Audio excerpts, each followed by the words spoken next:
বৈষ্ণব ধর্মের পরম ধারক ও বাহক শ্রীল রূপ গোস্বামী প্রভুপাদ, শ্রীল সনাতন গোস্বামী প্রভুপাদ, শ্রীল ভট্ট রঘুনাথ গোস্বামী, শ্রীল শ্রীজীব গোস্বামী, শ্রীল গোপাল ভট্ট গোস্বামী, শ্রীল দাস রঘুনাথ গোস্বামী, শ্রীল লোকনাথ গোস্বামী, শ্রীল কৃষ্ণ দাস কবিরাজ গোস্বামী প্রভুপাদ যে ধর্মের আচরণ করে গেছেন তাহা অতীব উদার, জাতি ধর্ম বর্ণ সংকীর্ণতার বহু ঊর্ধ্বে পরম বিশুদ্ধ সাত্ত্বিকতাই এই বৈষ্ণব ধর্মের প্রাণ।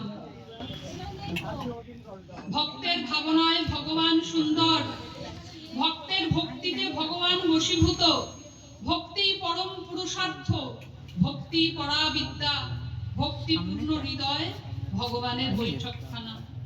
ভক্তি ক্লেশনাশিনী, ভক্তি আনন্দদায়িনী, ভক্তি নিষ্কাম গীতার বাণী, ভক্তি দুর্লভ প্রেম প্রদায়। এই ভক্তিমূলক বৈষ্ণব ধর্মের এতটাই সামর্থ্য আছে যে সমগ্র মানব জাতির চেতনার জাগরণ ঘটিয়ে সমগ্র মানব জাতিকে তথা জীব জগৎকে একই পরিবারভুক্ত করে ভাতৃভাবে বন্ধনের পরম প্রেম সূত্রের নাম বৈষ্ণব ধর্ম।